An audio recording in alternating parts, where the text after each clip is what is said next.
해도 빚을 먼저 갚는데 아마 최우선이에요. 왜? 안 갚으니까 마음이 찜찜하고 부담이 되고 삶이 얼마나 힘들은지. 그래서 제일 삶의 우선순위가 빚 갚는 데 뒀어요. 그래서 이제 빚을 한번 갚아본 적이 있어요. 그러면서 성경에 사랑의 빚만 지고 복음의 빚진 자로 평생을 살아라 해서 지금 저는 복음학교를 하면서 또 복음 전하는 선교사로 사역을 하면서 많은 믿음의 형제들 또 때로는 안 믿는 분들에게도 사랑의 빚을 많이 지고 살고 있습니다. 그런데 사랑의 빚은 지면 질수록 또 부담이 되는 게 아니라 기쁘고 즐겁고 또 그 사랑의 빚을 빨리 나누고 갚고 이렇게 하면 예수님의 사랑은 나누면 나눌수록 커지는 거예요. 그래서 이 복음의 빚이 우리가 빚진 자로서 살게 되는데 주님 오실 때까지 사도 바울도 내가 너희 로마에 있는 너희들에게 빚을 진 자다, 복음의 빚진 자다, 그 마음을 가지고 그 당시에 바울 당시에 로마는 전 세계의 중심 도시였는데 나라였는데 그 나라를 복음화하고 싶어서 그런 마음을 가지고 일생을 복음으로 살았던 사람입니다. 오늘 우리 기도하고 기도해 주시면 좋겠습니다. 십자가의 빚진 자, 복음의 빚진 자.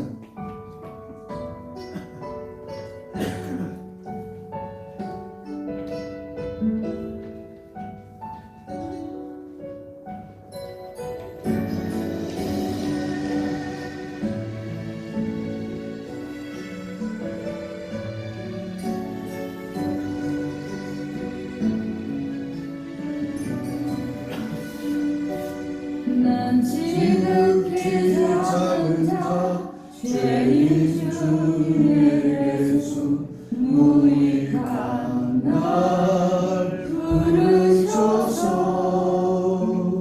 간절한 기대와 소망 부끄럽지 않게 십자가 전케 하셨네.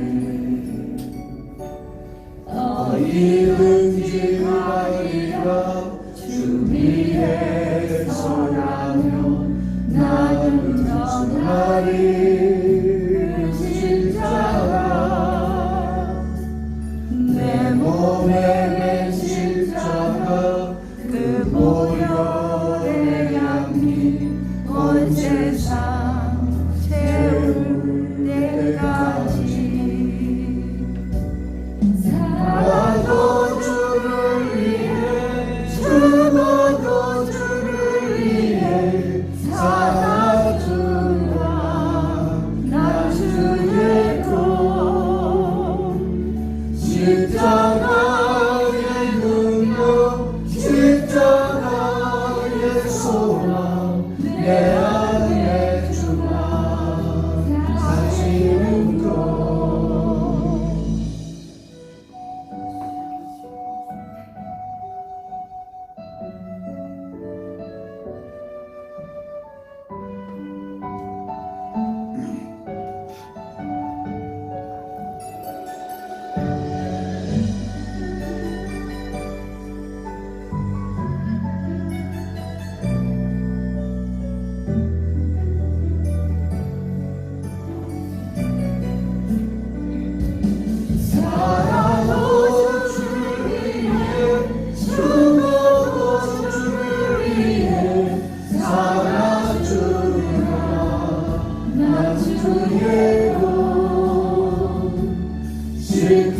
십자가의 능력 십자가의 소망 내 안에 주가 사시는 너.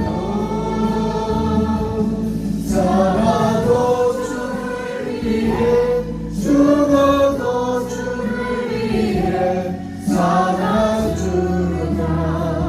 난 주의 종 십자가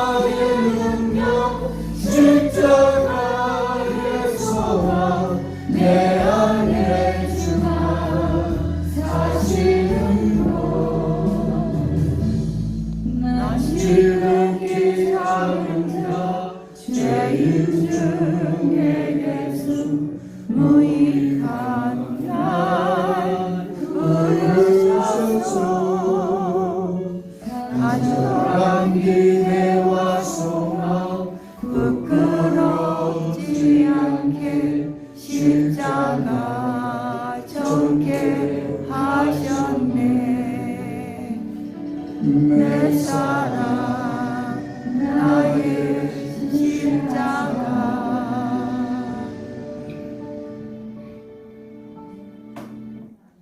아멘. 기도 인도하시겠습니다. 할렐루야. 우리 아버지 하나님, 인내하신 나의 아버지 하나님이시여, 오늘도 아버지 하나님 거룩한 예배로 아버지께 나아갑니다.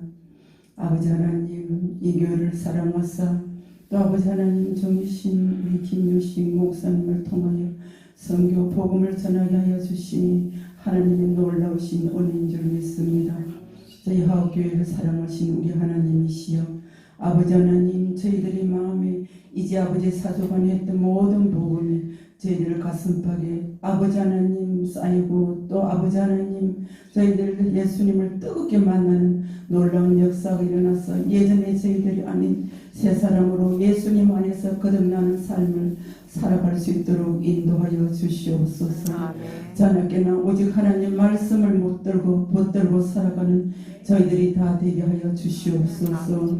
아버지 하나님이시여, 믿지 않는 우리 자녀들도 하나님께 나와서 예배할 수 있도록 하나님 인격적으로 만나주시고 예수님 뜨겁게 만나는 놀라운 역사가 일어나게 하여 주시옵소서. 오늘 아버지 하나님 비오는 이 와중에도 아버지 하나님 이 교회 아버지 하나님 새신자 두 분을 보내주셨습니다. 하나님의 놀라우신 은혜인 줄 믿습니다.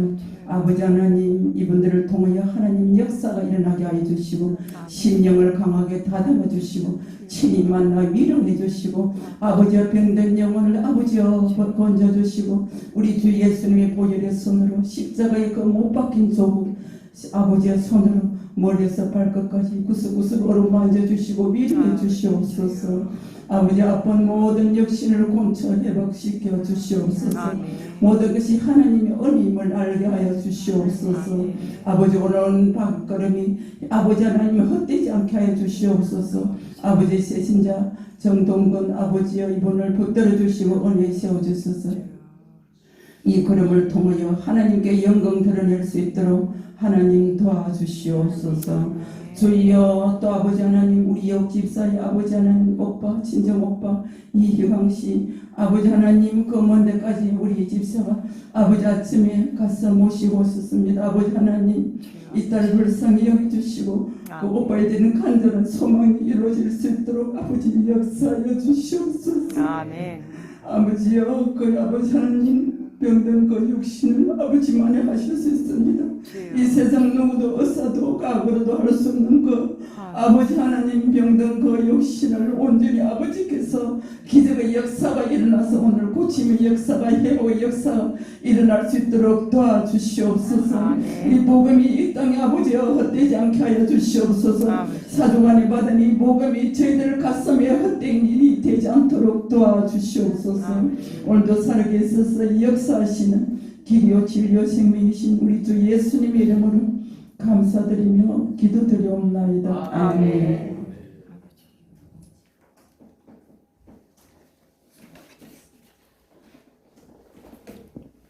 복음 학교 마지막 시간 지금까지 배운 복음을 복습하면 해보도록 하겠습니다. 오늘 처음 나오신 분들은 마지막 시간에 처음부터 끝까지 다 복음을 듣는 거예요. 이게 축복이에요. 보통 축복이 아니에요.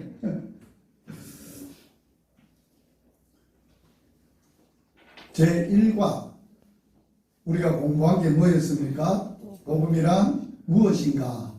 우리가 복음학교를 하면서 복음에 대해서 알고 공부를 해야 되니까 복음이 무엇인가? 사도 바울이 복음으로 택정함을 입고 복음의 사도로 파송을 받고 또 자기가 로마에 있는 교인들에게 복음을 전하면서 복음을 이렇게 설명한 부분을 우리가 공부를 했습니다. 복음은 요 내용까지는 생략을 해도 됩니다. 복음이란 게 갑자기 생겨진 게 아니고 하나님이 선지자들을 통하여 그 아들에 관하여 성경에 미리 약속하신 것이다.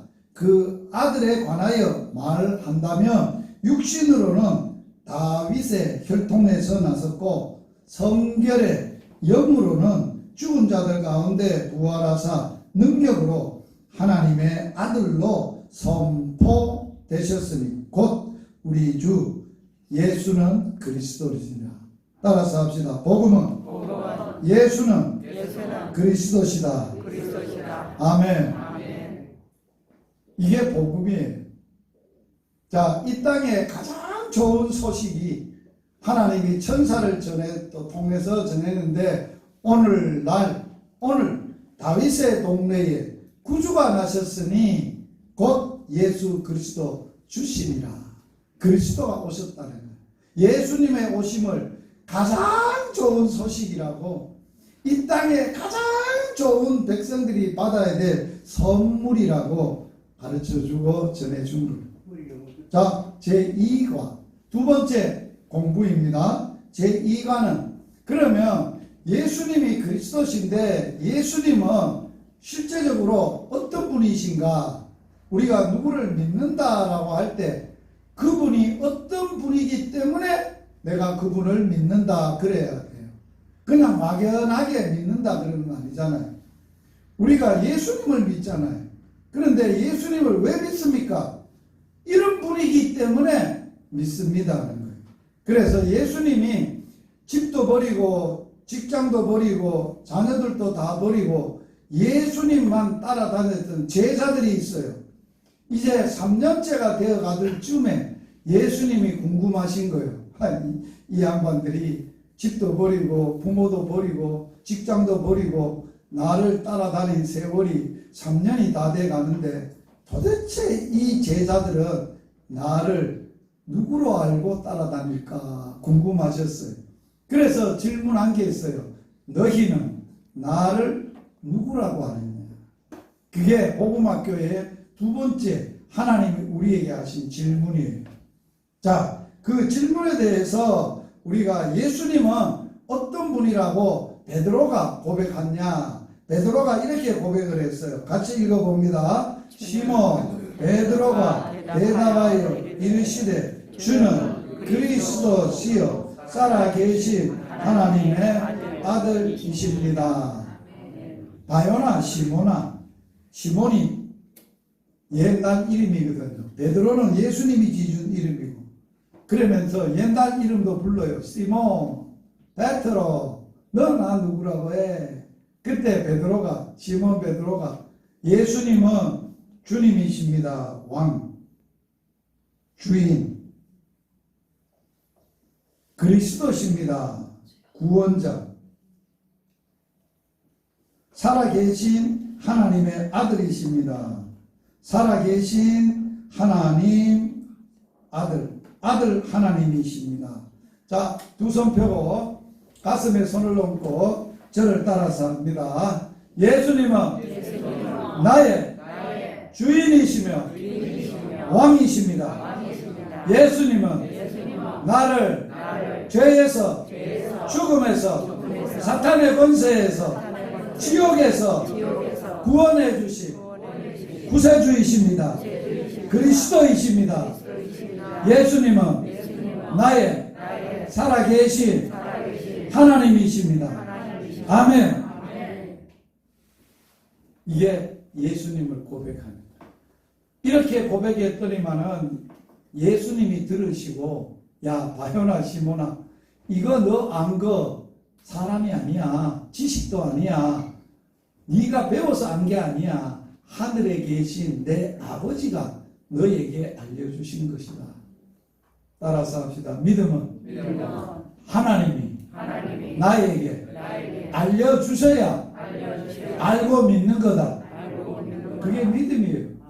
열심히 공부한다고 믿어지는 게 아니에요. 똑똑하다고 잘 믿어지는 게 아니에요.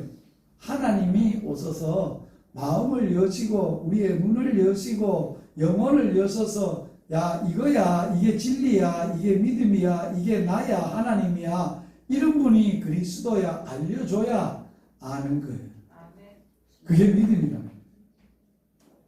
제 3과 세 번째 과는 마귀의 일을 멸하신 예수님을 배웠어요. 같이 한번 읽겠습니다. 죄를 짓는 자는 마귀에게 속하였나니 마귀는 처음부터 범죄함이라. 하나님의 아들이 나타나신 것은 마귀의 일을 멸하러 하심이니라. 하나님의 아들 누구예요? 예수님이에요. 예수님이 이 땅에 뭐하러 오셨다 그랬어요? 우리를 구원하러 왔다. 어디에서 구원하러 왔다 그랬어요? 마귀의 일을 멸하고, 마귀를 멸하고, 마귀가 하는 일을 완전히 꺾어버리고 처리해버리려고 왔다 하셨어요. 예수님은 십자가에서 정사와 권세, 마귀의 모든 권세를, 정사를, 통치를 꺾어버리시고 무력화하시고 사람들에게 구경거리로 삼으시고 십자가로 이기셨느니라 승리하시고, 예수님이 십자가로 마귀의 일을 멸하시고, 원래 예수님이 이 땅에 오시기 전에 인간이 범죄했을 때 하나님이 심판을 하시면서 마귀를, 사람을 죄짓게 만들었던 마귀를 심판하면서 그 심판의 말씀 가운데 약속을 했어요. 여자의 후손이 뱀 너 머리를 깨트릴 것이다.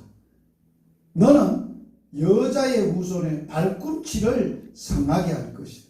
그 여자의 후손이 예수님이세요. 예수님이 오셔서 뱀의 머리를 깨트리시는 거예요. 할렐루야. 이걸 배웠어요.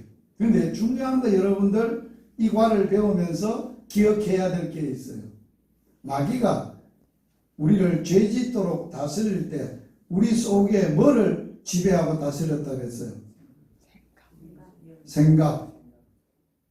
예수님의 제자 가룟 유다가 예수님의 스승을 은30냥에 팔은 사람인데 왜 팔았다 그랬어요? 지가 판 게 아니에요. 시킨 사람이 있어요. 마귀 팔라고, 예수 팔라고.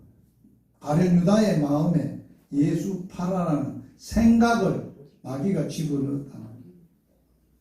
또 마귀만 그렇게 지금 우리 가운데 생각을 지배하려고 하느냐? 아니에요. 우리는 예수님을 믿으면 성령님이 오세요. 그리스도의 영, 성령, 하나님의 영이 오셨어요. 그러면 그 영이, 성령이 나를 다스리려고 할 때, 나를 도와주려고 할 때 뭐를 가지고 하느냐? 생각을 가지고 하는 거예요. 그래서 우리는 늘 복음을 받은 사람은, 복음을 아는 사람은 우리 믿음 생활할 때 뭐를 분별할 수 있어야 돼요? 생각을 분별할 수 있어야 돼요. 따라서 합시다. 생각을 분별하자. 마귀가 주는 생각인지 하나님이 주는 생각인지, 하나님의 신인 성령이 주는 생각인지, 영의 생각인지 마귀의 생각인지를 분별해야 돼요. 자, 어떻게 분별하느냐? 마귀는 사람을 파괴시키는 생각을 집어넣어요. 불안, 초조, 염려, 걱정, 미움, 시기, 다툼, 술 취함, 방탕, 사기, 당 짓는 것, 분내는 것, 이런 생각은 다 누가 한다고요? 마귀가 주는 생각이에요. 성령님이 오시면, 그리스도의 영이 오시면 생명, 평강, 기쁨, 감사, 축복, 사랑, 온유, 충성, 절제, 이러한 모든 좋은 것, 바라고, 기리고, 사랑할 만하고, 칭찬할 만하고, 덕을 세울 만하고, 덕스럽고, 인자하고, 자비하고, 이런 생각을, 마음을 주시고 생각을 주신다는 거예요. 그래서 우리의 믿음 생활을 잘 하려고 그러면 성령을 쫓아 생각하고, 성령을 따라 살고, 성령이 말씀하시는 대로 순종해서 살아야 성령의 열매를 맺어요. 그런데 육체, 마귀가 주는 생각을 살면은 썩어질 걸 거두어요. 썩어진 걸 거두어요. 다 파괴되고 못 쓰고 사람이 타락하고 부패하고 더러워지는 거예요. 그래서 우리는 항상 긴장하고 분별하고 살아가야 돼요.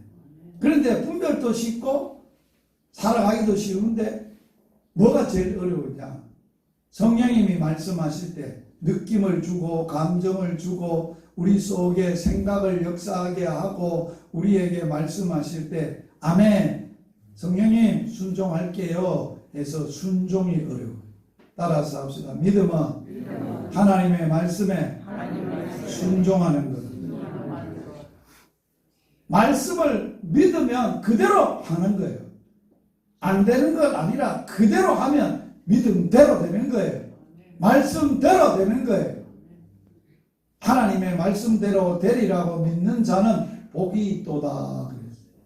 그게 누가 누구에게 하는 말이에요? 하나님이 천사를 통해서 누가복음에 마리아에게 복을 빈 거예요. 마리아는 주의 비천한 계집종이오니 주님 말씀대로 이루어지다. 말씀대로 이루어진다라고 믿는 자는 복이 있고 행복하다. 그래서 여인이 낳은 여인 중에 최고의 여자는 마리아예요. 아세요? 예수님을 이 땅에 오게 하신 여인이니까 최고예요. 그걸 뭘로 오시게 했어요? 순종으로. 말씀에 순종함으로 큰 구원의 역사에 쓰임받게 된다. 우리도 똑같아요. 성령님이 나를 쓰시려고 생각을 쓰시고 삶을 쓰시고 재정을 쓰시고 인생을 쓰시려고 말씀할 때마다 우리는 민감하게 순종해야 돼. 마음 주시면 즉시 순종해야 돼. 그거 안 주면 순종 안 하면 누가 들어오는지 알아요? 마귀가 인간적인 생각을 자꾸 주는 거예요. 믿어야 형편이 그런데 야야 하나님도 아시겠지 야야 그것도 뭐 하려고 또 아마 시험이 드는 거예요. 마귀가 시험을 주는 거예요. 자, 제4관 뭐에서 구원하신 예수님? 죄에서 구원하신 예수님. 자, 같이 읽어봅니다. 인자가 온 것은 섬김을 받으려 함이 아니라 도리어 섬기려 하고 자기 목숨을 많은 사람의 대속물로 주는. 여기 인자가 누구예요? 예수님이에요. 예수님이 이 땅에 온 것은 많은 사람들에게 왕대접 받고 섬김을 받으러 온 게 아니라 많은 사람을 섬기러 왔어요. 어떻게 섬기느냐? 자기 목숨을 대속물로 주기까지 섬기는 거예요. 자, 선한 사람도 아니고 착하게 산 사람도 아니고 죄 지은 사람이 죽어야 되는데 그를 살리려고 죄인을 살리려고 하나님하고 대적하고 원수인데 하나님의 왼수인데 살기는 개떡같이 살고 더럽게 살아가지고 더러운 사람인데 그를 위하여 자기 목숨을 내놓고 죽는다. 이해가 돼요? 그래서 성경에서 이렇게 설명해 놨어요. 의인을 위하여서는 혹 자기 생명을 주는 자가 있거니와 왼수와 죄인과 더럽게 산 사람을 살리려고 목숨 준 분은 예수님밖에 없다. 이게 복음이에요. 아시겠어요? 나를 살리려고 더러움에서 왼수같이 돼서 죄인을 죄 지은 놈을 죄인을 살려내려고 죄에서 구원해 주려고 죄에서 어떻게 구원했다고 그래서 아까 복음을 전했죠? 십자가에서 하나님이 누구의 피로? 예수의 피를 언약의 피로 약속의 피로 세우시고 우리의 죄를 십자가에서 예수님 무슨 말하고 돌아가셨다고 마지막에 다 이루었다. 너 갚을 것 없어. 내가 대신 싹 다 갚았어. 이제 죄값 안 갚아도 돼. 내가 대신 갚았어. 제5가 죽음에서 구원하신 예수님. 자, 죄를 짓게 한 자가 누구라 그랬어요? 사단. 죄를 지은 사람의 결과가 뭐예요? 죽음. 죽음 다음에 뭐가 있어요? 죄값을 받는 심판이 있어요. 그래서 우리를 죽음에서 예수님은 어떻게 구원해 주셨느냐 이렇게 말씀하고 있어요. 같이 읽어봅니다. 내가 하늘에서 내려온 것은 내 뜻을 행하려 함이 아니요 나를 보내신 이의 뜻을 행하려 함이니라. 나를 보내신 이의 뜻은 내게 주신 자 중에 하나도 잃어버리지 아니하고 마지막 날에 다시 살리는 것. 자, 예수님은 이 땅에 오신 목적이 죽은 자를, 죽었던 자를 죽음에서 다시 살려주러 왔어요. 그게 예수님을 보내서 하나님이 하실 하나님의 뜻이에요. 어떻게 예수님이 우리를 죽은 자와 살려도 자기가 우리 죄값으로 죽음으로 완전히 3일 동안 죄값을 죽음으로 다 갚으시고 3일 만에 부활이요 생명 대신 예수님이 죽음을 이기시고 살아나신 거예요. 이게 온 인류의 사람으로 몸을 입고 이 땅에 온 사건 중에 처음 있는 사건, 첫 열매 처음 있었던. 사람 죽으면 못 살아요. 사람을 죽어도 살릴 수 있는 분은 하나님밖에 없어요. 하나님이 어떻게 살렸어요? 아들을 보내서 부활의 생명 아들이 죽음을 이기고 살아나시는 방법, 부활을 통해서 우리를 살리셨다. 죽어도 사는 거예요. 그래서 우리는 죽음을 겁을 났네. 자, 오늘 처음 오신 어르신, 세상을 이렇게 살면서 어떤 놈이 제일 겁납니까? 어떤 사람 만나면 겁납니까? 니 죽고 나 죽자는 사람 아닙니까? 그러면 못 갔죠? 상대를 말아야 되죠. 그런데 교회에 오면 사람이 죽음을 가지고 니 죽고 나 죽으면 죽으니까 이게 무서운 줄 알지만은 죽음을 해결한 사람들이 예수 믿는 사람들이니까 예수 믿는 사람은 그런 사람 만나면 더 지독해요. 죽여봐라 이놈아. 난 살아. 죽어도 나는 산다 이놈아. 그러면 그놈이 이 사람 보러 내보다 세네. 죽여도 산다네. 이런 건 처음 봤네 세상에. 그래서 성경이 이렇게 기록해놨어요. 세상 사람들이 감당치 못할 사람이다. 그래서 따라서 합시다. 부활의 신앙을 가진 사람은 세상 사람들이 감당치 못할 사람이다. 할렐루야. 우리 보통 사람 아니에요. 예수 믿는 사람은 죽어도 사는 사람이니까 너 죽여, 불에 태 죽여, 불에 타해 죽여봐라. 다시 살아. 톱으로 켤 거야. 그래 톱으로 켜봐라. 걱정 안 해. 다시 살아. 이게 무서운 거야. 이게 믿음이고 신앙이에요. 자, 제6가 우리에게 아브라함에게 주신 복음을 우리가 배웠는데, 자, 하나님이 이 땅을 만드시고 다시 만드시려고 노아로 홍수로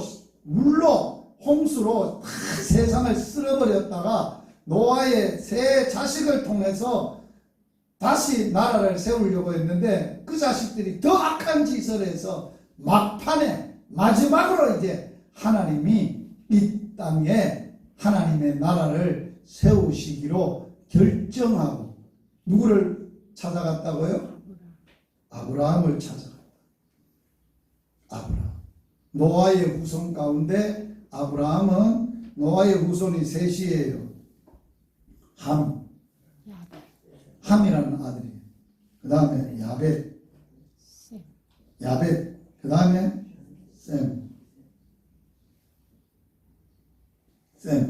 셈이라는 아들인데 성경에 가나안은 아버지가 술 먹고 포도주로 이제 홍수가 다 지나가고 이제 농사를 지어서 포도주로 술 먹고 벌거벗었다가 아버지의 벌거벗음을 보고 동네방네 아버지의 부끄러움을 드러냈다고 아버지가 술 깨고 나와서 요놈의 자식은 저주를 받아야 된다 해서 저주를 받았고, 이 야벳은 셈은 두 사람은 혼리브를 뒤로 가져가서 뒷걸음 쳐서 아버지의 부끄러움을 안 보고 싹 덮어줬다고 복을 받는데 야벳은 창대하게 되고 창대함. 셈은 어떤 복을 받았냐? 하나님이 셈의 집에 셈의 장막이라고 해요. 장막, 집 살겠다. 자, 하나님이 누구 집에 살겠다고 결정했다고? 셈의 집에 살겠다.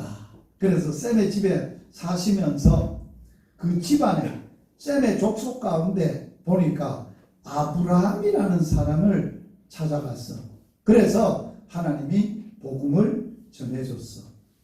그래서 아브라함은 처음 복음을 받았는데 이 복음이 누구냐? 예수 그리스도를 보내주시겠다는 자손이라고 하는 약속이에요. 그래서 갈라디아서의 3장 16절에 자손들이라 하지 않고 한 사람을 가리켜 자손이라 하였으니 곧 그리스도 예수시다. 예수님을 약속한 거야. 그래서 아브라함을 통해서 하셨던 일이 이런 일이에요. 같이 한번 읽어봅니다. 시작. 아브라함은 강대한 나라가 되고 천하 만민은 그로 말미암아 복을 받게 될 것이 아니냐. 내가 그로 그 자식과 권속에게 명하여 여호와의 도를 지켜 의와 공도를 행하게 하려고 그를 택하였나니 이는 나 여호와가 아브라함에게 대하여 말한 일을 이루려 함이니라. 아브라함 한 사람을 부르시고 아브라함을 통하여 하시려고 했던 일이 무슨 나라? 강대한 나라. 할렐루야.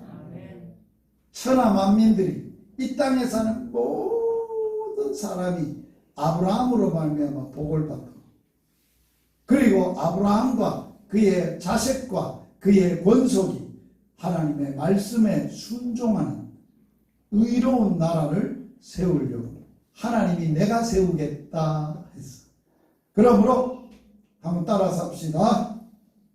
자기 이름을 넣어서 자기 이름을 넣는다. 아브라함에게다가 자기 이름을 넣어서 합니다. 유식이나 강대한 나라가 되고 천하 만민은 유식이로 말미암아 복을 받게 될 것이 아니냐. 유식이와 그의 자식과 권속에게 명하여 여호와의 도를 지켜 의와 공도를 행하게 하려고 유식이를 택하였나니 이는 나 여호와가 유식이에 대하여 말한 일을 이루려 함이니라. 할렐루야. 놀라운 거예요. 어마어마한 거예요. 보통 사람이 꿈꾸지 못하는 거예요. 나 한 사람 때문에 이 땅에 사는 모든 사람이 복을 받게 된다? 이게 꿈이라도 될 일입니까? 집안의 사람들도 다 복 못 주는데 이 땅에 있는 천하 만민들에게 하늘 안에 있는 모든 사람들이 나 때문에 복을 받게 되도록 한다? 어마어마한 일 아니에요. 이거는 사람으로 할 일이 아니에요. 누구만 할 수 있는 일이에요. 하나님만 하실 수 있는 일이에요. 하나님이 그렇게 하시고 있어요. 그렇게 하세요. 나 한 사람이 복음을 받으니까 서부 경남뿐만 아니라 경로당 6만 5천 개 경로당 어른들뿐만 아니라 열방에 있는 모든 가난한 사람들이 다 복을 받게. 제가 IT도 2번 갔다 왔어요. 말라위도 갔다 왔어요. 짐바브웨도 갔다 왔어요. 못 살아요. 말라위 같은 데 나라, IT 같은 나라, 지금 IT가 전 세계에서 가장 어렵고 힘든 나라입니다. 정부가 없어요. 깡패들이 나라를 지배하고 있는 나라가 IT예요. 그런데도 선교사, 제가 의과대학에서 키운 의사 선교사가 거기 가 있어요. 아들이. 그래서 제가 IT 왜 간지 알아요? 2번이나 그 아들 믿음으로 그 IT의 믿음의 아버지로 살아갈 수 있도록 도와주러 간 거예요. 이게 우리의 해야 될 삶이요 사역이에요. 우리는 단순히 내 식구만 위해서 사는 존재가 아니라 모든 열방의 족속들을 위해 사는 존재. 오늘 마지막 7과 오늘 낮에는 현장에서 전하는 운명을 바꾸는 복음을 들었죠. 그게 이제 8관대 오전에 했고 이제 오후 시간 마지막 과입니다. 따라서 해봅시다. 복음의 제사장으로 살아라. 자, 로마서 15장 16절 같이 읽습니다. 이 은혜는 곧 나로 이방인을 위하여 그리스도 예수의 일꾼이 되어 하나님의 복음의 제사장 직분을 하게 하사 이방인을 제물로 드리는 것이 성령 안에서 거룩하게 되어 받으실 만하게 하려 하심이니라. 바울이 로마의 사람들에게 빚진 자였어요. 복음에. 그래서 할 수 있는 대로 어찌하든지 너희들에게 복음 전하기를 원했는데 길이 막혔어요. 그러나 하나님이 길을 여시면 헬라인이나 야만인이나 누구에게든지 내 복음 전하리라. 그래서 복음을 전하러 가기도 전에 글을 써서 보내서 그 편지가 로마서예요. 복음을 전하러 아직 로마로 가지도 않았어. 그런데 뭐를 써서 보냈을까요? 복음을. 이 복음이 뭐냐? 너 이 복음을 받아야, 이 복음을 알아야 너희들이 행복하고 인생이 바뀌어질 수 있다.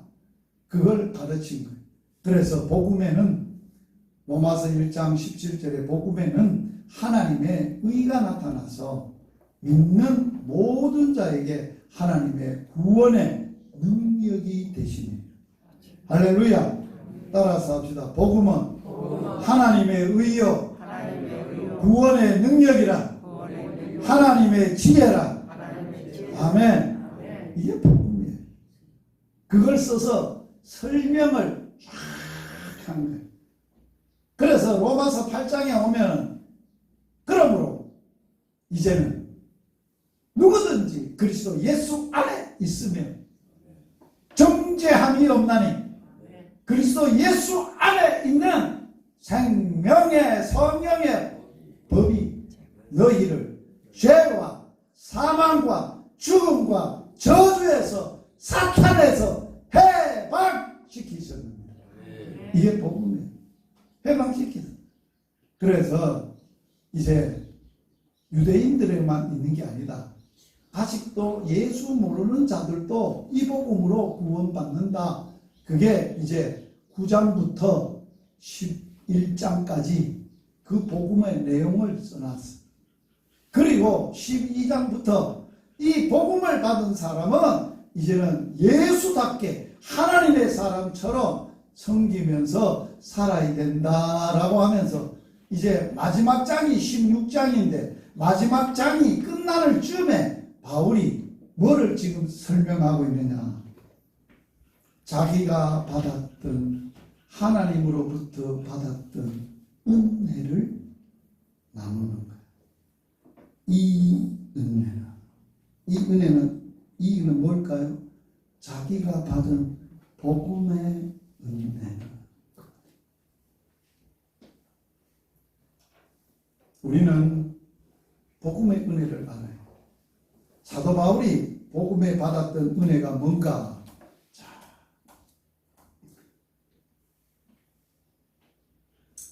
은혜를 입은 자가 복음의 제사장이 돼요. 바울은 나는 복음의 제사장으로 부름을 받고 복음의 제사장으로 산다. 그러면서 내가 왜 복음의 제사장으로 사는지 아냐? 내가 이 은혜를 입었기 때문이다. 이 은혜, 복음의 은혜를 입었는데 사도 바울이 입었던 은혜가 무슨 은혜인가? 사도 바울이 받은 은혜. 첫째, 같이 한번 읽어봅니다. 시작. 내가 전에는 비방자요, 박해자요, 폭행자였으나 도리어 긍휼을 입은 것은 내가 믿지 아니할 때 알지 못하고 행하였음이니라. 자, 이 말이 뭐예요? 자기가 예수님을 인격적으로 만나기 전에 예수 모르고 내 힘으로 내 방법으로 살 때 나는 예수를 믿는 사람을 비방했다. 예수가 박주자? 제가 안동김씨 가문에서 처음 예수를 믿었거든요. 그런데 이제 엄마가 초등학교 이제 6학년 때 돌아가시기 전에 저를 이제 46인가 낳았다 그럴 것 같아요. 그러니까 나를 낳고는 저지 없는 거예요. 자, 내가 태어났을 때 저지 붙어갖고 저지 없어가지고 아는 살려야 되겠고 그래서 뭐를 먹였겠어요? 동양젖을 먹이는 거. 그래서 동네 아줌매들 내하고 비슷하게 난 아줌매들 젖꼭지를 좀 아주 물려주소. 그래가지고 그 아줌매 젖꼭지를 물고 젖을 빨았어요. 그게 동양젖 먹고 컸어요. 그러니 제가 어렸을 때 건강했겠어요? 비실비실했죠. 그때 우리 큰 집에 큰아버지 큰 집에 큰형님 형수님이 제 또래 딸을 하나 낳았어요.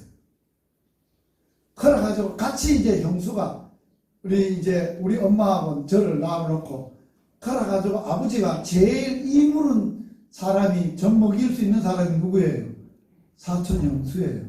그래가지고 그 가서 젖꼭지를 물린 거. 그래가지고 그 젖도 묻고 해서 그래가지고 내가 이제 예수를 믿고 안동김씨 가문에 그 큰아버지 그 형님 큰 집에 큰 형님 형수님에게 전도하려고 형수님 예수 안 믿으면 소용없습니다. 예수 믿어야 됩니다. 그러니까 그 형수가 저절 큰 걸 탁 내가지고 대름! 제보고 대름이라고 그러잖아요. 대름이다. 대름! 이거 먹고 컸는데 내 주먹을 믿어야지. 이랬어요.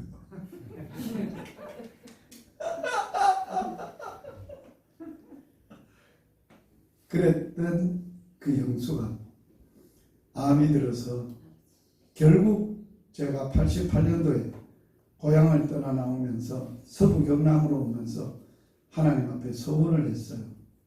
하나님, 내 고향에 엄마 아버지 같은 분들이 예수 몰라 지옥 가는 건 내가 못 봅니다. 서부 경남이 그렇다고 하니 나는 내 고향은 못 가더라도 내가 서부 경남에 헌신하겠으니 복음 전하러 가겠으니 우리 고향에도 나 같은 전도자 보내셔서 예배당 하나 세워주소. 제가 88년도에 89년도에 예배당이 하나 세워졌어요. 시골에. 우리 사촌들이 장로님도 있고 예수 믿어서 은혜를 입고 집사님도 있고 권사님도 있어요. 저는 목사가 됐어요. 그래서 우리 믿음의 형제들이 문중 땅에 이쪽에는 아랫동네는 서씨 동네고 윗동네는 안동 김씨 동네예요. 그래서 중간에 조그마한 맷집 있는 동네에 이름을 짓기를 서로 잘 주안해서 지내라고 화평교회라고 하시가지고 그래서 그 교회에 다니시다가 예수 믿고 다니시다가 천국 가셨어요. 제가 사역 전환을 하고 그동안에 목회한다고 고향교회를 못 가봤어요. 작년에 제가 어려운 교회 사역 전환하고 돌아보는 중에 하나님이 야, 네 고향교회도 가봐야지 그런 마음을 주셔서 주일날 고향에 갔어요. 교회에 갔어요. 너무 감격스러워. 거기에 5분이 나왔는데 5분 중에 그 동네 내 초등학교 때 동기 친구가 중학교 다니다가 앞에 철길이 있었는데 철길에 차에 맞춰서 죽었어요. 그 친구가. 나하고 같은 나이에요. 그러나 그 친구 내가 시신을 그 아버지하고 이제 차에 갈렸으니까 해가지고 다 장례를 했어요. 그 자리에 그 친구 엄마가 나와요. 예배드려요. 교회 숫자가 많고 적고를 떠나서 하나님 눈물 감격해서 설교를 했어요. 예배를 인도했어요. 그 어르신들 몇 분 모시고 식사를 대접하고 왔어요. 이게 복음이에요. 놀라운 은혜가 있었어요. 내가 예수 몰랐을 때 우리 형수님처럼 동네 예수 전화로 오면 비난했어요. 예수가 밥 주냐? 그래 하고 겉도도 안 봤어요. 바울처럼 비방도 하고 박해도 하고 바울은 폭행도 했네요. 사람을 좁히기도 했네요. 못된 놈이네요. 감옥에 가기도 했네요. 감옥에 갈 자격을 있어서 그걸 해서 예수 믿는 감옥에 가더라고 가다가 가는 길에 예수님을 만나고 거꾸로진 사람 아니에요. 그러면서 지금 간증을 하는 거예요. 내가 예수 몰랐을 때 전에는 이런 사람이었어. 비방자였어. 박해자였어. 폭해자였어. 그런데 오히려 내 같은 게 벌 안 받고 도리어 하나님의 긍휼을 입었어. 긍휼이 뭔지 아세요? 하나님의 긍휼이 뜻이 뭔지 아세요? 긍휼이라는 걸 이런 걸 긍휼이라고 하는 거예요. 사랑의 뿌리가 긍휼이에요. 긍휼은 어떤 사람이 처지가 가련하고 불쌍하고 너무 가련한데 저거 그대로 놔두면 인생 끝나. 그런데 저게 불쌍하게 생각이 드는 거예요. 저대로 놔두면 죽을 것 같은 거예요. 그래서 불쌍하게 여겨서 마음이 들어서 그 사람에게 가서 그 사람의 아픔을 자기가 떠안고 자기를 그런 그 아픔에서 벗어날 수 있도록 행동하는 것이 긍휼이야. 하나님의 사랑이 하나님의 긍휼로 긍휼이 있었기 때문에 사랑으로 나타난 거예요. 어떤 내외가 결혼을 해서 살다가 도저히 못 살겠는 거예요. 살아보니까는 맞는 거는 적고 안 맞는 것밖에 없는 거예요. 이래 살다가 인생 쪼다리 만날 것 같은 거예요. 이제 끝내려고. 이제 결혼 이제 좀 살다가 보고 이제 끝을 내려고 하루 저녁에 술을 먹고 와가지고 마누라를 보니까 그래도 저게 나 같은 거 한테 나 믿고 와서 나 같은 거 못난 놈 데리고 고생을 하다가 저건 내가 끝내버리면 저 인간 저거는 나보다 더 좋은 사람은 못 만날 거고 저건 어떻게 하고 갑자기 술을 먹고 쳐다보다가 긍휼한 마음이 들어간 거야. 술김에 쳐다보다가 불쌍하게 여기는 마음이 드는 거야. 그래서 껴안고 내가 데리고 살리라. 긍휼 때문에. 그 마음이 하나님이 불쌍하게 여기고 긍휼히 여기는 마음입니다. 저를 보셨어요. 하나님. 예수 믿기 전에 저 인생을 아세요. 보셨어요. 저거 저대로 놔두면 죽겠거든. 저거 죽으면 불쌍하거든. 죽고 쩐단 말이죠. 엄마야 아버지 없이. 엄마 아버지 뒤따라서 저거 지대로 지 자살해서 죽으면 저거 뭐 어떻게 되겠어. 내가 예수님을 만나보니까 내가 잘나서는 하나도 없고 나는 죽으려고 인생을 모질게 인생을 끝내려고 악한 짓을 저지른 그 순간에 찾아오셨어요. 그래서 나를 만나시고 살리실 거예요. 오늘 예배를 마치고 뒤에 앉아있는데 집사님 한 분 저에게 찾아왔어요. 나도 목사님처럼 3번이나 죽으려고 시도를 하다가 미수로 끝쳐서 그 순간에 3번째 죽으려고 하는 순간에 주님이 찾아오셔서 하시는 한마디 말씀. 이 내보다 더 어려우냐? 이 어려운 게 내보다 더 어려우냐? 그 음성에 모든 것 내려놓고 주님 위해 살겠다. 사랑하신 분. 그 은혜의 복음을 받았는데 목사님 마치 기도해 주세요. 그 첫사랑이 해롭게 안 돼. 첫사랑 해롭게. 복음학교 왜 해요? 그런 분 때문에 복음학교를. 첫사랑 회복해야 돼. 첫사랑 잃어버리면 에베소 교회처럼 주님 촛대 옮기세요. 다 좋다. 수고도 했고 믿음도 지켰고 고생도 했는데 내 다 아는데 단 한 가지. 너 첫사랑을 버렸다. 그치? 촛대 옮기면 끝이.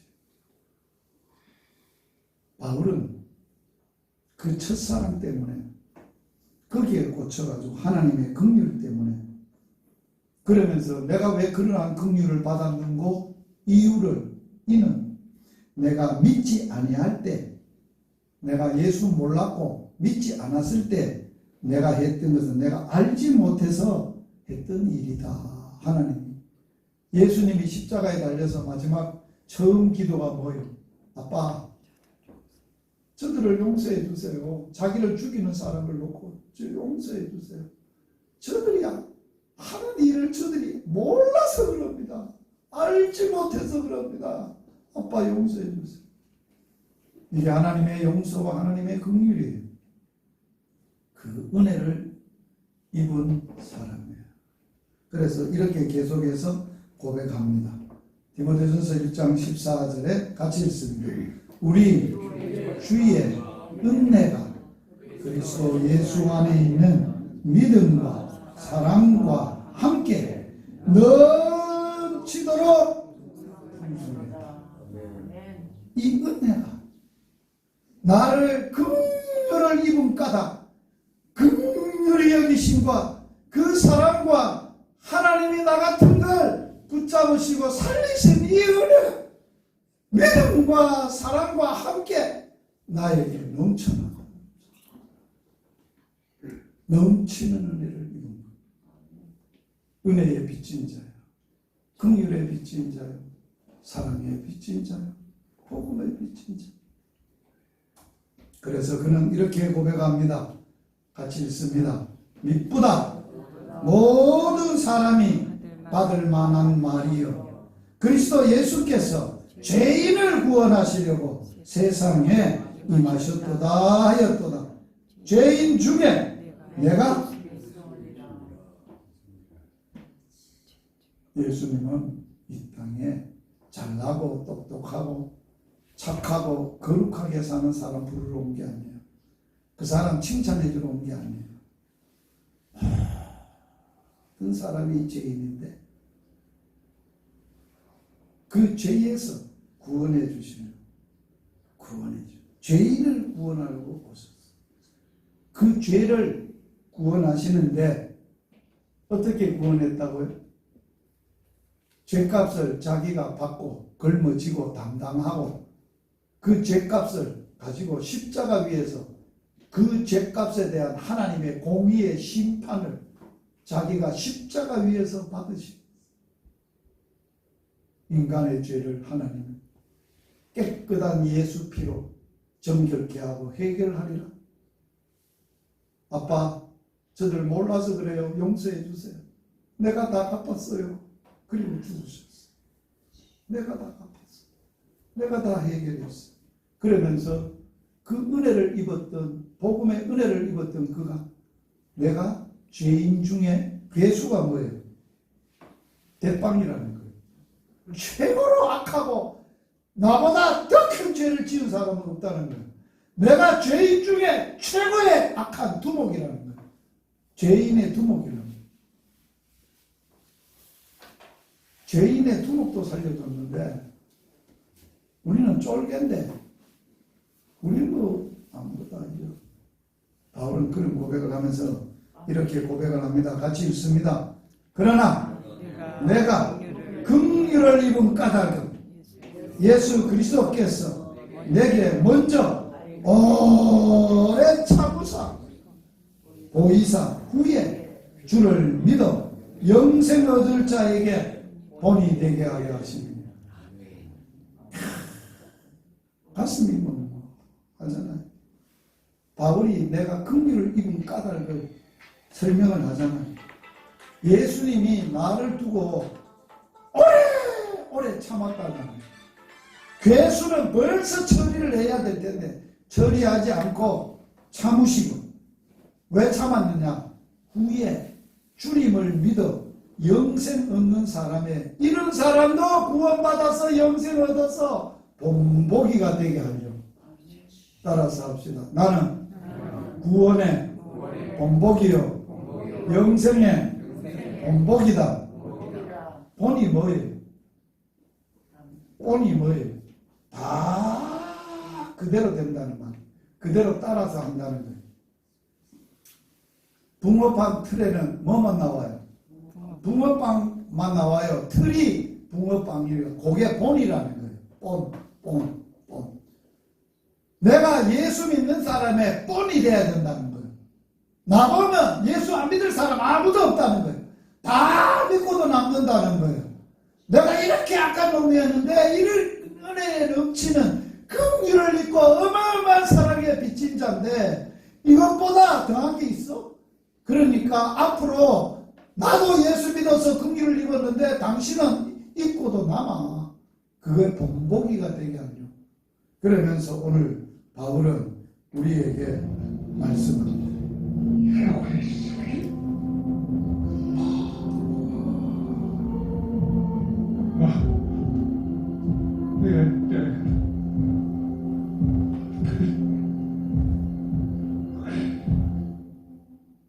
이것은 그의 가장 영광된 승리였습니다. 예수는 마지막까지 포기하거나 도망치는 일 하나 없이 그 자신의 의지로 모든 형벌을 받아냈습니다. 이것들이 전부 자신에게 쏟아져야만 했음을 알기에 고통 속에서 주어진 그 독잔을 마지막 한 방울까지 마셔낸 예수. 그렇게 예수의 영혼은 육체를 떠나가죠.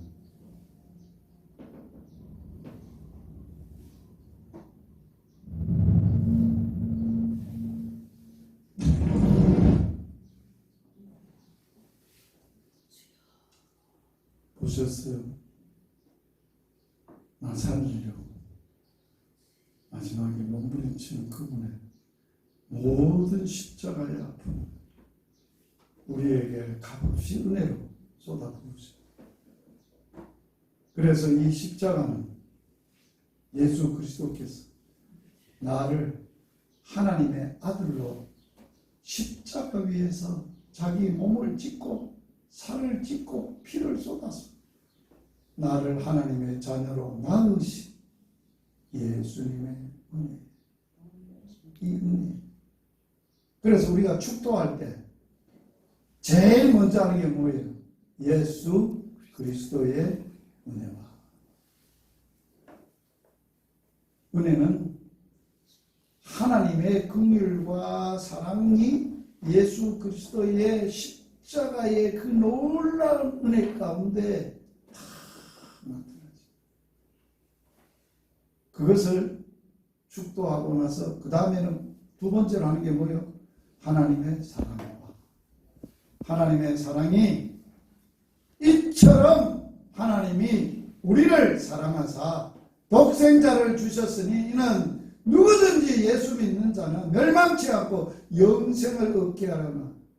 하나님이 이 아들을 주신 것도 은혜인데 이 아들을 십자가 위에 올려놓으시고 나를 하나님의 아들 삼으려고 자식 삼으려고 그 아들의 가죽을 벗기시고 피를 다 쏟았어.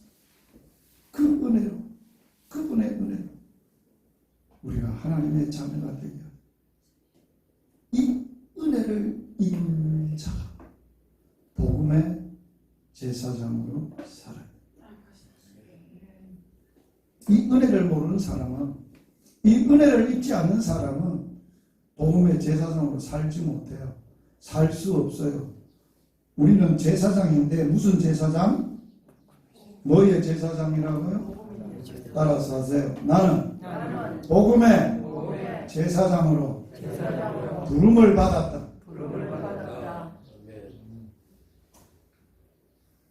하나님이 나를 부르신 목적은 다른 말로 표현하면 하나님이 우리를 그리스도 안에서 구원하신 목적이에요.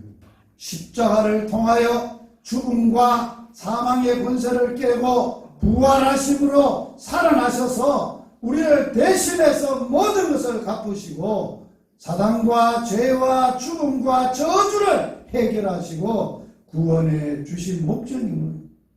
우리를 왜 그렇게 했어요? 이걸 에베소서에서는 사도 바울이 뭐라고 표현했느냐? 우리를 새로 만들었다 그랬어요. 우리는 그리스도 예수 안에서 새로 지음을 받은 자, 지음을 받았대요. 하나님 우리를 새롭게 어디서 만드셨어요? 십자가 위에서. 그 아들의 가죽을 벗기시고 피를 쏟아서 우리를 거기서 만드셨대요. 새로 만드셨대요. 왜? 우리로 그렇게 새로 만드셔서 선한 일을 위하여 지으심을 받은 자. 전에 너희들이 그 가운데 살게 하려고 그랬다라고 바울은 말합니다.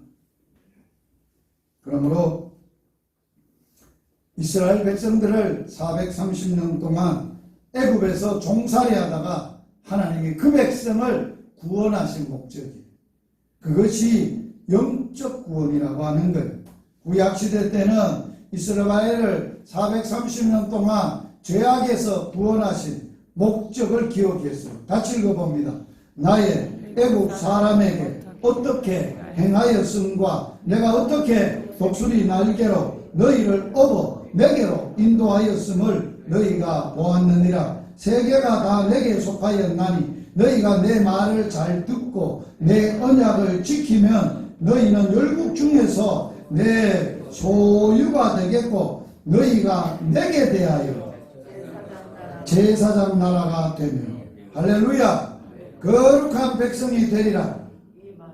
이 말을 이스라엘 자손에게 고할지니라. 자, 애굽에서 구원해내서 어디로 인도했어요? 가나안 땅이 아니에요. 누구에게로?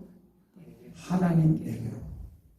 하나님의 백성으로, 하나님의 사람으로, 하나님의 것으로, 거룩한 하나님의 백성으로 주님께로, 하나님께로 인도해내서 하나님 아버지를 위하여 우리를 제사장으로 삼으셔요. 아멘. 자, 신약 성경 같이 읽습니다. 우리를 사랑하사 그의 피로 우리 죄에서 우리를 해방하시고 그 아버지 하나님을 위하여 우리를 나라와 제사장으로 삼으신 그에게 영광과 능력이 세세무궁토록 있기를 원하노라. 아멘. 우리를 죄에서 왜 구원했어요? 죽음에서, 사탄에서, 저주에서 왜 구원했어요? 네 잘 먹고 잘 살라고, 병 낫고 행복하게 살라고 천만에요. 아버지 하나님을 위해서.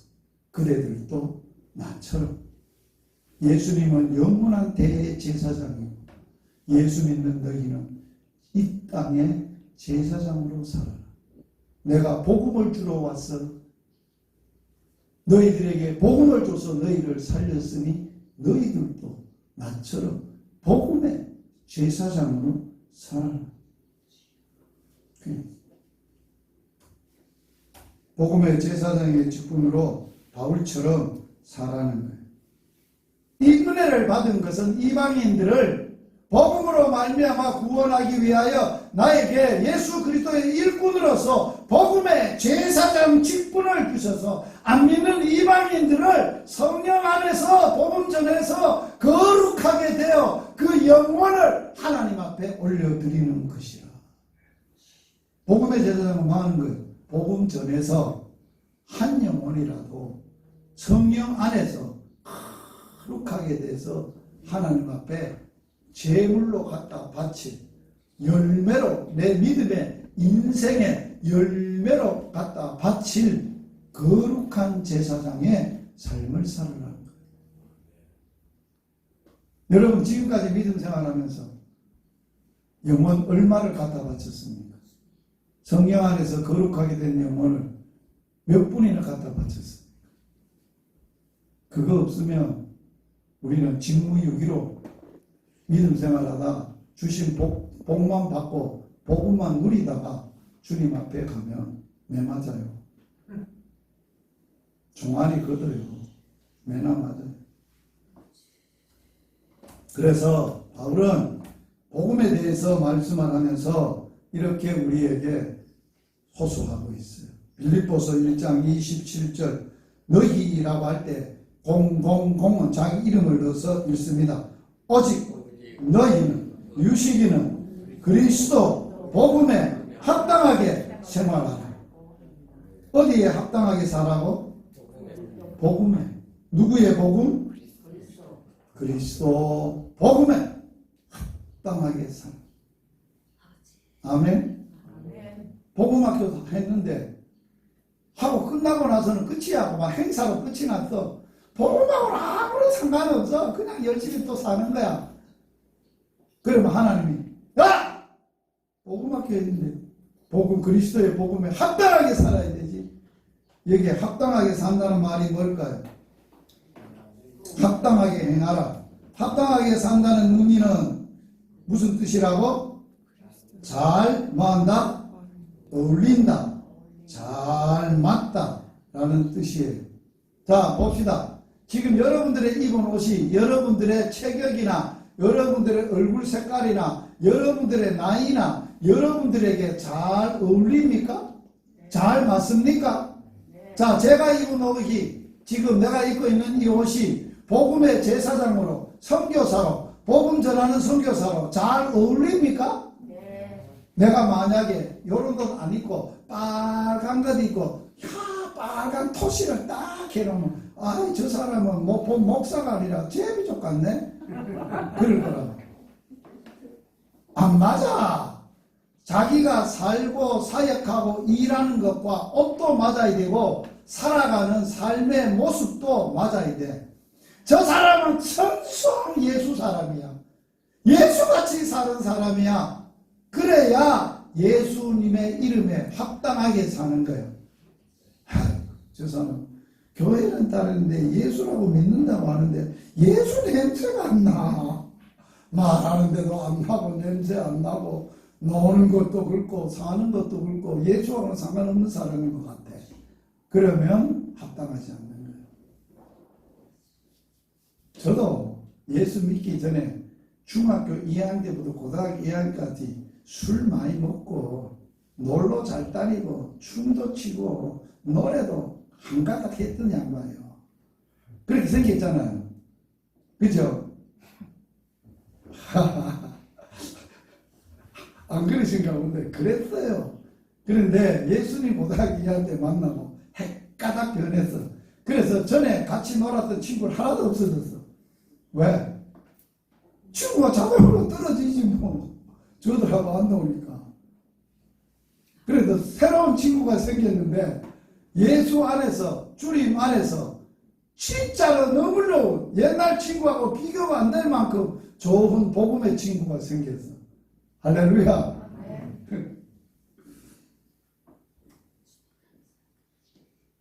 로마서 15장 16절에 뭐로 살아라고? 복음의 제사장으로 살아라고.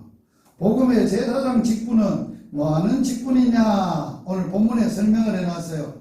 이제 예수 그리스도 안에서 제사장이 된 우리는, 복음의 제사장이 된 우리는 무엇을 해야 하는가? 아직 택하심을 입었지만 하나님을 섬기지 않고 있는 자들을 하나님 알고 섬길 수 있도록 하나님의 자녀로 온전하게 살아갈 수 있도록 도와주는 일을 해야 돼요. 그러려면 이제 연세도 많고 힘도 들고 정신을 금방 먹고 식곤증도 와서 주무시는 분들이 있어서 이제 간단하게 복음의 제사장으로 하는 일을 소개하고 기도하고 마치겠습니다. 첫째, 복음의 제사장은 뭐하는 제사장이라고요? 복음을 전해야 돼. 아멘.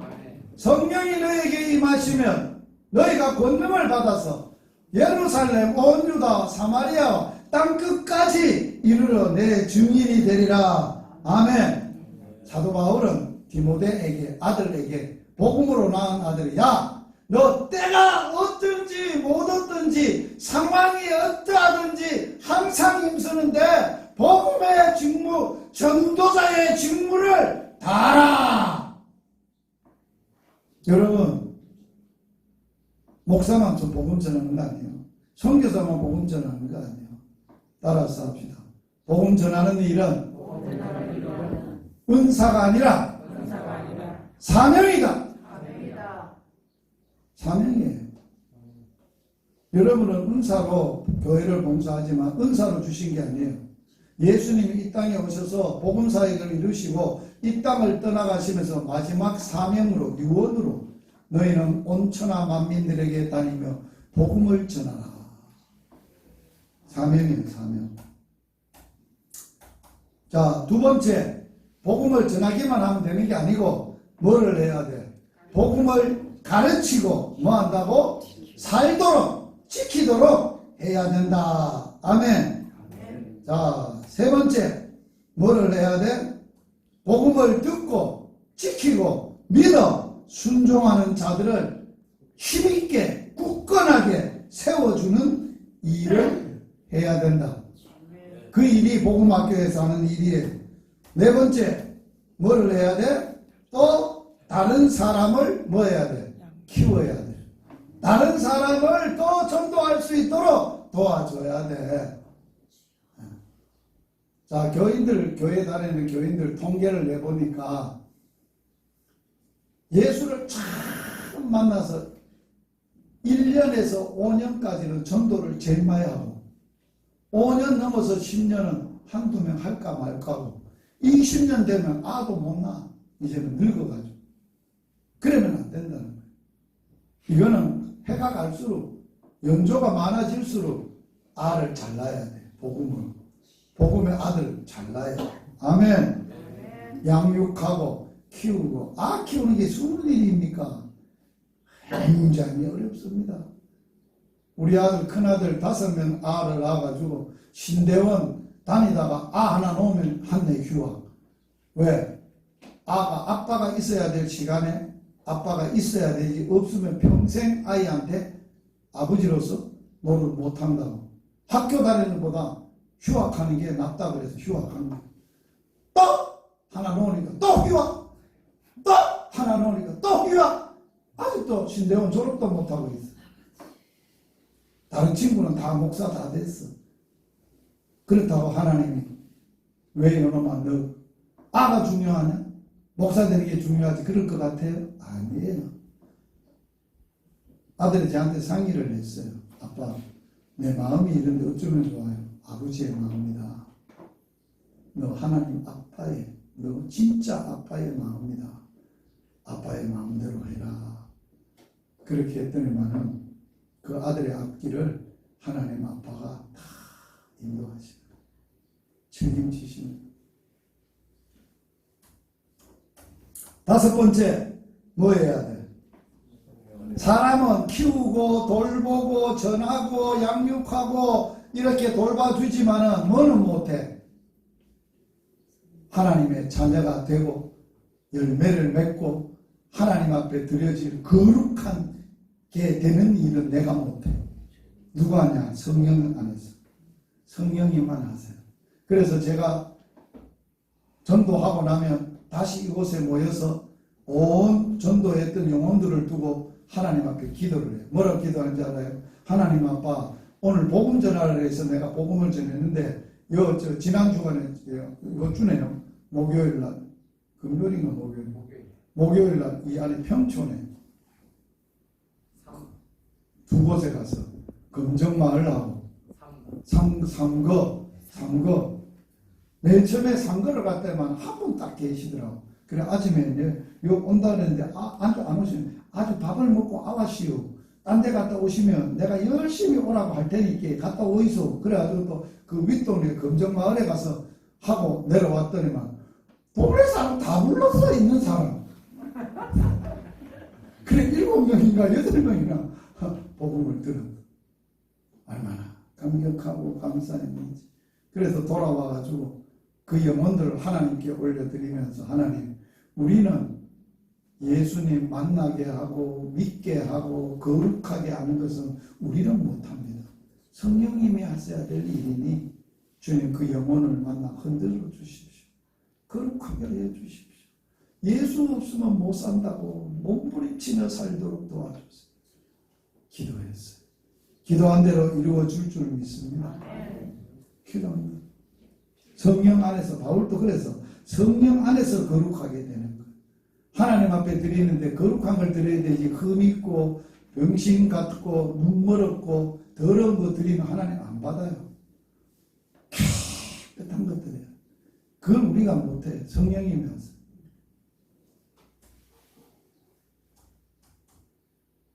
성령 안에서 가능합니다. 거룩하게 되는 일, 성도를 온전한 사람으로 되는 것, 하나님의 사람을 키우는데 전심전력 해야 됩니다. 그리고 6번째, 같이 읽습니다. 시작. 이 일을 위해 복음과 함께 고생도 해야 돼요. 따라서 합시다. 나는 복음의 군사다. 군사는 모집한 자를 기쁘시게 하고 군사는 자기 생활에 얽매이면 안 돼. 군사는 모집한 자를 위해서 존재하는 거야. 군대 가면 옷 주지요, 밥 주지요, 워카 주지요, 돈 주지요. 다 왜 그렇게 해줘요? 한번 썰먹으려고. 아세요? 하나님 우리에게 모든 필요를 왜 줘요? 니 잘 먹고 잘 살라고 주는 거 아니에요. 한번 복음의 제사장으로 써먹으려고. 그렇게 살라고 주는 거예요. 그러려고 그러면 우리는 복음과 함께 고생도 해야 돼요. 복음 전하는 게 고생 없이 되는 줄 알아요? 어마어마한 고통을 받아요. 목숨까지 내놔야 될 위기도 와요. 돌에 맞아들 때도 와요. 핍박도 와요. 제가 저 한계 골짜기에서 전도하러 갔다니만 제가 아내하고 들어갔다니만 그 안에 있던 아줌마가 온다는 걸 알았던지만 바가지에다가 막 소금을 막 담아놨다가 막 재수가 없어. 물을 여기만 우리를 확 밀려 소금을 막 들이부르고 가거라! 그래서 쫓겨나왔어요. 어떤 데는 또 신고를 해가지고 경찰이 왔어요. 저는 별일이 다 있죠. 그래도 해야 돼요. 고생스럽고 어려워도 다 해야 돼요. 제가 의과대학 아이들을 30년을 키웠는데 자랑하려고 하는 건 결코 아닙니다. 하나님이 하라고 해서 했는데 목회하려네, 교회하려네, 의과대학 아이들 키우려네, 서부경남의 농어촌 어려운 교회들 도와줄라네, 복음병원 할라네, 복음요양원 할라네, 하도 우리들 병원 할라네. 목사한 사람이 설교한 모습 6군데 가서 설교를 해야 돼. 이 사람이 살 수 있어요? 어려워요. 그래도 해야 돼. 하나님이 하라고 하신 일이라서. 전국에 학교 동아리에 30년 영적 지도자가 섬김을 받는 동아리가 없어요. 경상국가대학밖에 없어요. 지난 주말에 22일 날 월요일 날 종방을 했어요. 전반기 종방을 했는데 한 아이가 종방 파티를 하는데 의사 된 아이죠. 여자아이인데 제 옆에 앉아서 밥을 먹으면서 목사님 왜? 너무 감사해요. 목사님이 월요일 한 번 와서 말씀을 전하는데 내 인생을 바꿨어요. 내가 왜 살아야 되고 무엇하는 의사가 돼야 될지 알게 됐어요. 목사님 감사해요. 그 한마디면 모든 수고가 힘든 것이 다 없어집니다. 아세요? 그래서 주를 위해 살겠다고 헌신하고 선교지로 나가 있는 전문 의사가 6가정이나 있어요. 적은 일 아니죠. 하나님이 하신 일이. 놀라운 일이죠. 제가 왜 의과대학을 하기로 결정한지 알아요? 목사는 병든 사람 찾아다녀야 돼요. 복음 전하고. 의사는요, 몸도 아프고 마음도 아프고 병이 들어서 선생님 살려주세요. 앉아 있어도 앉아서 살려달라고 찾아오는 사람이 하루에 100명은 돼요. 그 사람에게 복음이 들어가 보세요. 돈으로 치료만 하는 게 아니라 육신만 치료하는 게 아니라 그 영혼을 치료하는 복음의 의사가 되게 해보세요. 얼마나 큰 일을 할 수 있는 거예요. 그래서 내가 의과대학 가서 설교할 때마다 마지막에 결론이 뭔지 알아요? 좋은 의사 돼서 유명한 의사 돼서 사람들 많이 진료하고 돈 많이 벌어서 좋은 빌딩 짓고 좋은 자동차 사고 잘 먹고 잘 사는 의사 되지 마세요. 그래 하려면 애초치 웃습니다. 그런 의사들 이 땅에 많아. 수두룩해. 예수 믿는 의사는 그런 의사가 되면 안 돼. 다른 거 하나가 있다면 복음을 줄 수 있는 의사. 완전 치유, 전인격적 치유 의사. 예수님 같은 의사가 돼야 돼. 그게 한마디가 결론이에요.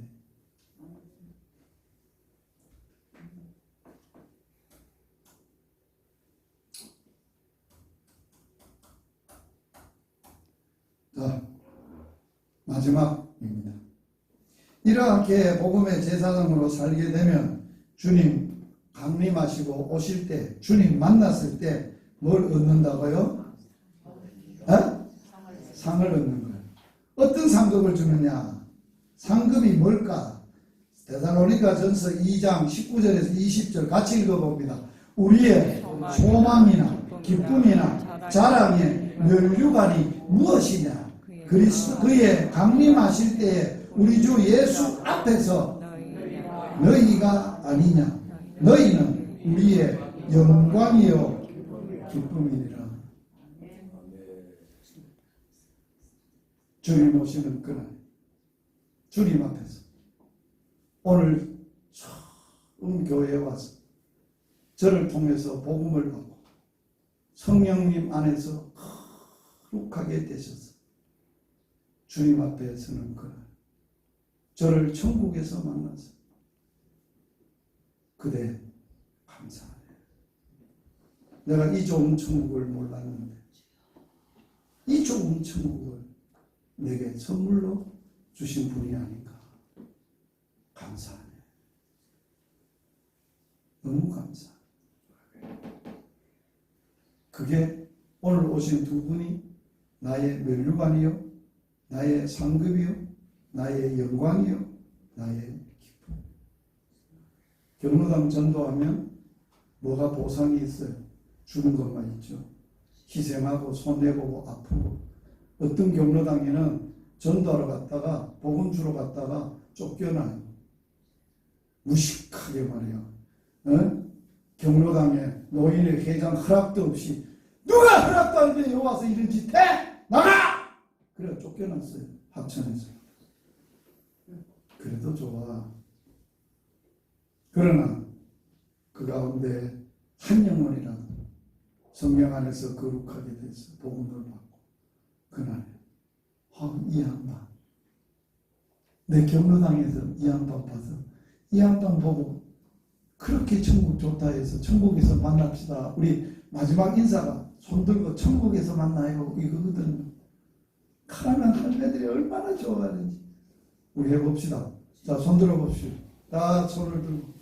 자, 저와 오늘 복음학교를 했습니다. 맞았습니다. 복음을 받았습니다. 이제는 우리는 언제 죽어도 누가 먼저 천국 갈지는 모릅니다. 그런데 확실한 것은 우리는 반드시 천국에서는 만납니다. 아멘. 천국에서 만나요. 할렐루야! 할렐루야! 기도하시겠습니다. 하나님 우리 아빠 아버지, 우리는 죄인이었습니다. 왼수였습니다. 하나님의 왼수였습니다. 하나님 보실 때 더럽게 사는 추잡한 인간이었습니다. 냄새나고 하나님도 싫어할 뿐 아니라 사람들에게도 쓰레기 취급받았고 외면당했던 인생이었습니다. 나 같은 거 뭐한데? 내가 뭔데? 하나님 아빠가 이처럼 사랑하셨어. 아버지의 아들 독생자 예수 그리스도를 나를 위해서 이 땅에 보내셨어.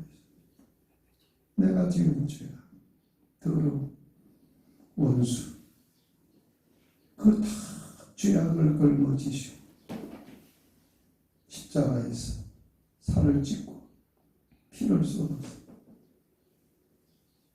하나님의 아들로 태어나게 하신 그리스도의 은혜도, 이 복음이, 하나님의 긍휼이 우리에게 넘쳐서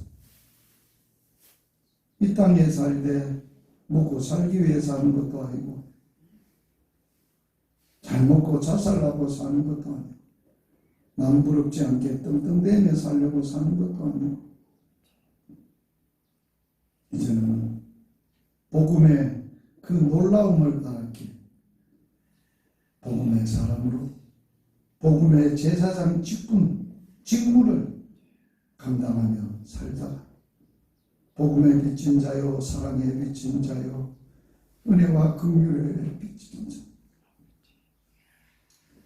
주님 생명의 빚진 자로 이 땅에 예수 몰라 죽어가고 나처럼 운명의 저주의 운명 아래 신음하던 그 영혼들을 향하여 주님 목숨을 내놓으시고 살리셨던 것처럼 이 복음 전하다가 주님 만나 아들 어떻게 살다 왔니? 내 아빠가 하라고 하는 일 하고 다 하고 아빠를 이 세상에서 영화롭게 하고 왔어요. 아빠 아들 잘했구나, 수고했구나, 고생했구나. 이제 안아준다. 이리 와 함께 주님의 위로와 주님의 주실 은혜와 사랑과 그 크신 안에서 영원한 영생의 삶을 그렇게 기대하고 사모하며 그렇게 살겠습니다. 하국교회 세우셨고 피로 값주고 세우셨고 이 하국교회에 보내시고 아직도 예수 몰라 죽어가고 답답하고 저주의 인생의 운명 아래 있는 불쌍한 영혼들 저들 가슴에 빚으로 남겨두셨사오니 이미 갚기 위하여 불철주야 주의 사랑에 매여 주의 긍휼과 사랑과 믿음과 은혜에 매여 주님 주시는 힘으로 성령의 강력한 능력으로 복음 전하며 많은 영혼 구원하여 거룩 성령 안에서 거룩하게 되어 주께 드릴 사모하는 교회의 사명, 복음의 제사장 사명 다 하고 주님 앞에 갈 수 있도록 주님 축복해 주시옵소서. 예수님 이름으로 기도드리옵나이다. 주 예수 그리스도의 은혜와 하나님의 사랑과 성령의 교통하심, 복음의 제사장으로 살다가 주의 품에 안기기로 결정한 모든 성도들 위해 영원토록 함께 있을지어다. 아멘.